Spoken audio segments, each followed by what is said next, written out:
Hello student, ये हमारा दूसरा लेक्चर है वित्तीय लेखांकन 3 का, जो कि है बीकॉम भाग 2 सेमेस्टर 4 के लिए। आज के इस लेक्चर में हम देखने वाले हैं कि कौन कौन सी पद्धति है ख्याति के मूल्यांकन के लिए, और हम एक क्वेश्चन भी उसका सॉल्व करेंगे। तो सबसे पहले हम देखते हैं कौन कौन सी पद्धति है। तो सबसे पहली पद्धति है एवरेज प्रॉफिट मेथड। तो गुडविल जो हमको निकालना है, सबसे पहले निकालना है एवरेज प्रॉफिट मेथड से, औसत प्रॉफिट मेथड से। तो इसमें भी दो मेथड हैं, एक है सिंपल एवरेज प्रॉफिट मेथड और दूसरा है वेटेड एवरेज प्रॉफिट मेथड। दूसरा मेथड है गुडविल वैल्यूएशन का सुपर प्रॉफिट मेथड। हम ये बोलते आ रहे हैं कि जो ख्याति होती है वो व्यवसाय को सामान्य लाभ से ज्यादा लाभ कमाने की जो सहायता करती है वो ही क्या होती है, हमारी ख्याति होती है।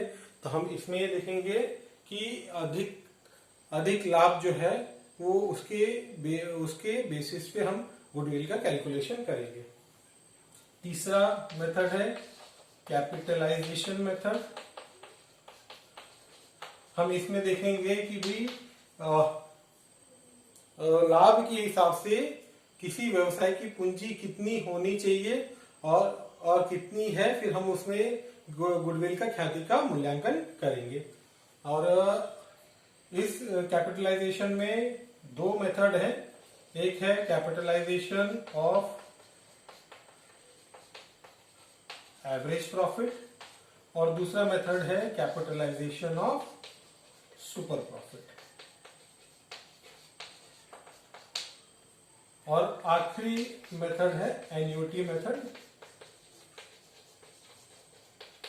ये सारे मेथड जब हम जैसे जैसे क्वेश्चन आता जाएगा उसी तरीके से हम क्या करेंगे, इस मेथड को एक्सप्लेन कर जाएंगे। हम देखेंगे कि इस मेथड से हमको ख्याति का मूल्यांकन कैसे करना है, कौन कौन से स्टेप है जो हमको फॉलो करने हैं ख्याति के मूल्यांकन के लिए। तो सबसे पहले हम स्टार्ट करते हैं पहला method average profit method. Average profit method में तो सबसे पहला सिंपल एवरेज प्रॉफिट मेथड से, तो जिसमें पहला स्टेप होता है शुद्ध लाभ को कैलकुलेट करना है, जिसको हम बोलेंगे एडजस्टेड प्रॉफिट के कैलकुलेशन में। यह हमारा क्या बनेगा, स्टेप नंबर 1।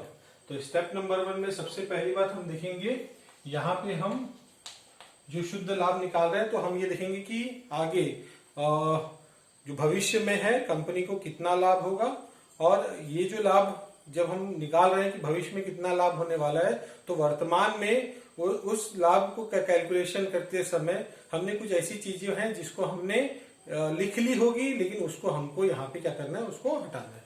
तो सबसे पहले हम यहाँ पे लेस करेंगे नॉन रेकरिंग इनकम। कुछ ऐसी आय है जिसको हमने profit and loss profit calculate करते समय इंक्लूड कर दिया है, जो कि भविष्य में नहीं होने वाली है, और दूसरा है जो हमारे व्यवसाय की आय नहीं है। तो जिस तरीके से हम देखेंगे यहाँ पे जो इंटरेस्ट ऑन इन्वेस्टमेंट होता है वो बिजनेस की आय नहीं है, वो एक अदर सोर्स ऑफ इनकम है। तो वो हम यहाँ पे क्या कर देंगे, उसको हमने इंक्लूड कर लिया, जिसका हमने प्रॉफिट क्या कर दिया, ज्यादा दिखा दिया, लेकिन फ्यूचर में वो प्रॉफिट होने वाला नहीं है, तो हमने उसको क्या कर दिया, यहाँ पे कम कर दिया। उसी तरीके से यहाँ पे हम ऐड करेंगे नॉन रेकरिंग एक्सपेंसेस, ऐसे एक्सपेंसेस जो फ्यूचर में होने नहीं वाले हैं। तो जैसे आप मान के चलो कि कुछ नुकसान हो रहा है, आग लग गई, सामान जल गया, जिससे हमारे को क्या हो गया, हमारे गुड्स का, वस्तु का नुकसान हो गया। तो वो नुकसान हो गया, लेकिन हम फ्यूचर में देखेंगे कि फ्यूचर में वो एक ऐसी चीज है जो हर बार होती नहीं है। तो हम क्या करेंगे, उस नुकसान को, जो भी नॉन रेकरिंग नेचर का है, हर बार होती नहीं है और फ्यूचर में नहीं होने वाला है, उसको हम क्या करेंगे, प्रॉफिट से निकालेंगे। तो जब हम प्रॉफिट से निकालेंगे, एक्सपेंसेस को निकालेंगे, तो हमारा प्रॉफिट क्या होगा, बढ़ जाएगा। फिर यहाँ पे हम लेस करेंगे expenses not charge oblique under charge. कोई ऐसे खर्चे होंगे जिसको फ्यूचर में, भविष्य में उन खर्चों को बिजनेस के लिए करना है। जैसे अगर मान लो यहाँ पे क्या हो गया, यहाँ पे फायर ऑकर हो गया और वो गुड्स का नुकसान हो गया, लेकिन हम ये सोच रहे हैं कि भाई नुकसान क्यों, उसका एक बीमा ले लेते हैं। बीमा अगर ले लेंगे तो उससे जो नुकसान की भरपाई है उसको हमको कौन दे देगी, हमको बीमा कंपनी हमको रिफंड कर देगी। तो ऐसे एक्सपेंसेस हो सकते हैं जो हमको फ्यूचर में करने हैं, जो हमने अभी नहीं किए हैं, और अभी किए हैं तो या उसको हमने कम दिखा है। तो ऐसे सारे एक्सपेंसेस को हमको, खर्च को क्या करना है, यहाँ पे लेस करना है। और उसी तरीके से अगर इनकम कुछ होगी या फिर एक्सपेंसेस को हमने ज्यादा दिखाया होगा तो हम उसको एड अप करेंगे। ये जो हमारा प्रॉफिट आया इसको हम बोलेंगे प्रॉफिट बिफोर टैक्स। ये हमारा क्या बन गया, प्रॉफिट बिफोर टैक्स। तो इससे सबसे पहले क्या माइनस करेंगे, सबसे पहले माइनस करेंगे टैक्स। जो कर है, कर का एक प्रतिशत दिया हुआ होगा क्वेश्चन में, तो जो भी हमारा लाभ आया है कर के पहले का, तो उससे हम क्या करेंगे, टैक्स को माइनस करेंगे। फिर हमारा जो प्रॉफिट आएगा उसको हम बोलेंगे profit after tax.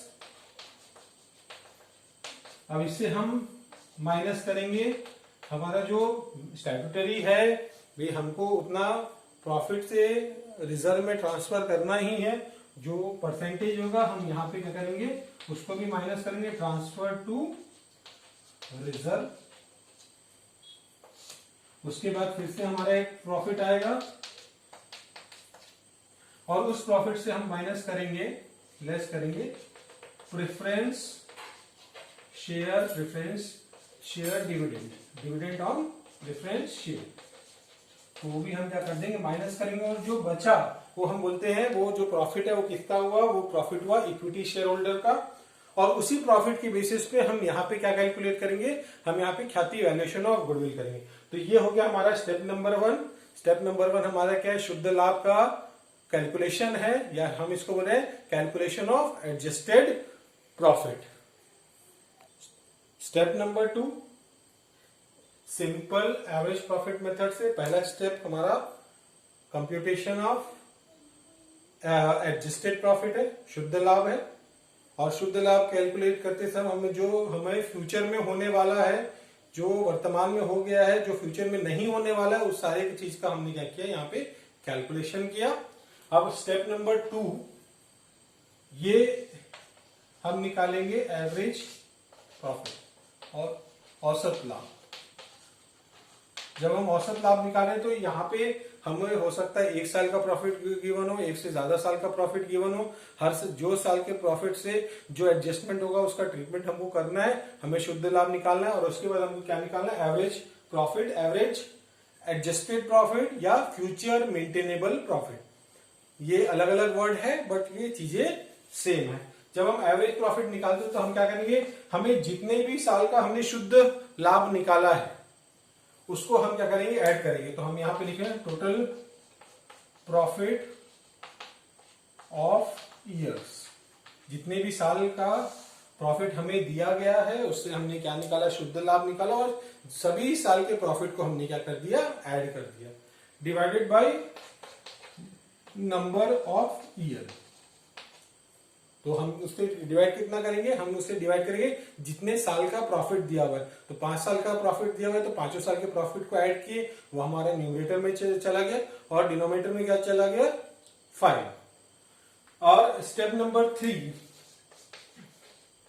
Calculation of goodwill. तो हमारा यहाँ पे गुडविल का फॉर्मूला रहेगा